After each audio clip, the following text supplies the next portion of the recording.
રામ રામ દોસ્તો, આ એ જ કેમ્પસ છે.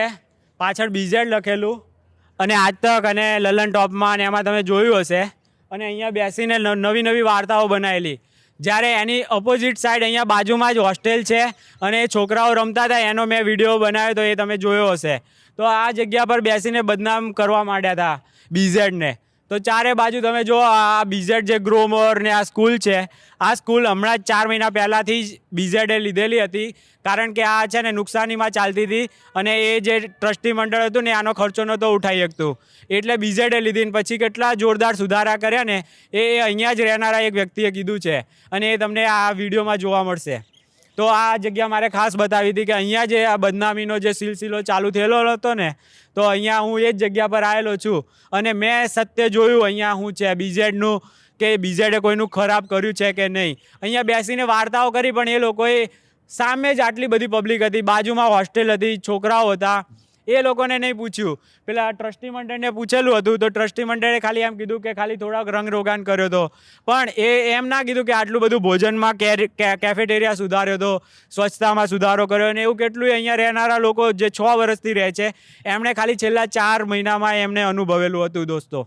તો આવી સ્કૂલો બંધ ના થાય એ બધું કોને જોવાનું છે? સરકારનું બી આમાં રોલ હોય કે આ ટ્રસ્ટ ચલાવનારા વ્યક્તિ કોનું ખોટું કરવાના? મને આ જ સવાલનો જવાબ આપી દો તો ખબર પડે કે હા ભાઈ એ ખોટો છે. કારણ કે આટલી બધી સમાજ સેવા અને આટલું બધું કેટલા લગ્ન કર્યા એ ગ્રાઉન્ડ પર અહીંયા જ ક્યાંક છે આગળ. તો એ ત્યાં તો મારે નથી જવું, પણ અહીંયા જો બેસીને બદનામ કર્યા હતા ને એ આજ અહીંયા જ કેમ્પસમાં એ લોકોએ સમૂહ લગ્ન કરાવ્યા છે અને કેટલું સારું કરવા માટે એણે પાણીની જેમ પૈસો વાપર્યો છે. હવે લોકોનું કરી ગયા અને એવી સ્ટોરીઓ બનાવી કે 9 લાખ રૂપિયા કાશ્મીર ફાઇલમાં પિક્ચર જોવા વાપર્યા હતા. 6000 કરોડમાંથી 9 લાખનો તાળો મળી ગયો ને તો હવે આમાં વાપર્યા રૂપિયા એ એડ કરો એટલે 6000 કરોડમાંથી બીજો પણ તાળો મળશે તમને. તો થોડી વાર્તાઓ બનાવવામાં થોડુંક છે ને બંને સાઈડ બતાવવાનું રાખો, જેથી કરીને લોકોને બદનામી કરો છો તમે, ખાલી બદનામી કરવા તમે સોપારી લીધી છે, એન્કાઉન્ટર કરવા માગો છો કોઈ સારા માણસનું, એવું ના લાગે. તમે બીજી સાઈડ બતાવી હોત તો લોકો જ ચેક કરીને કહેત કે આમાં તો લાગતું નથી આ માણસ ખોટો હોય, પણ તમે એ વસ્તુ બતાવી નહીં. તમે એ બધું છુપાયું છે જે એનું સારું હતું, જે એણે સારા કામ કર્યા, જે કોઈ ઇન્વેસ્ટર બી એવા ફરજી લાવ્યા, 3 લાવ્યા તો બી ફરજી લાવ્યા, અને એના જે ઓરિજિનલ 11,000 ઇન્વેસ્ટરોમાંથી કોઈ સામે ના આવ્યું, અને 3ને તમે કેવી રીતે લાવ્યા ને એમાંથી 2નું તો પત્તું મેં કાલે કાપી નાખ્યું છે.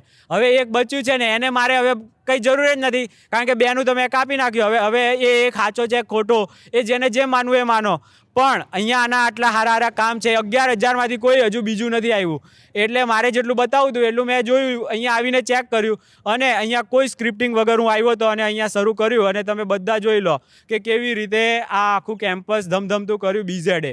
આને આવું ચાલુ રાખવાનું છે કે આવા તો કેટલાયના ઘર ભાંગ્યા, 11,000ના ઘરે જઈશું ને તો એવી સ્ટોરી મળશે કે એના આ જે કામ કર્યું છે ને કાવતરું બાજારું મીડિયાએ, એના કારણે બધાના ઘરો કેટલા અત્યારે મુસીબતમાં છે. ત્યાં સુધી હું નહીં જઈ શકવાનો, કારણ કે હું એકલો જ છું. અહીંયા કેમેરામેને હું એકલો, અને આ ડ્રાઇવિંગ હું કાંઈ આ બધાની જેમ કંઈ ફેસિલિટી લઈને નહીં પડતો કે ડ્રાઈવર ચલાવવાવાળો હોય, કેમેરાવાળો લઈને નીકળ્યા હોય, મોટું બીજું આખું સેટઅપવાળી ટીમ લઈને નીકળતા હોય, આવું બધું નથી. આ તો એકલો છું, એટલે મારાથી જેટલું એ લોકોએ જ્યાં બદનામી કરીને એ જગ્યાએ હું પહોંચ્યો છું ને મેં એ જગ્યાએ દેખાડ્યું કે ભાઈ આમાં શું સાચી હકીકત છે.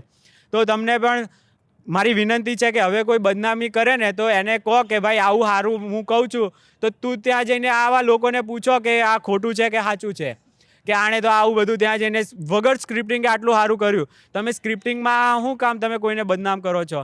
આવા બધા સવાલો છે ને એ બાજારું મીડિયાએ એના જવાબ આપવા જોઈએ, તો જ સાચી ટ્રાન્સપરન્સી કહેવાય. બાકી ટ્રાન્સપરન્સીની ખાલી બીજાની પાસે અપેક્ષા રાખવી, પોતાને ટ્રાન્સપરન્સી રાખવાની આવે ને ત્યારે નથી આપતા. તો ચાલો દોસ્તો, બીજા કોઈ વિડીયોમાં મળીએ, ત્યાં સુધી રામ રામ.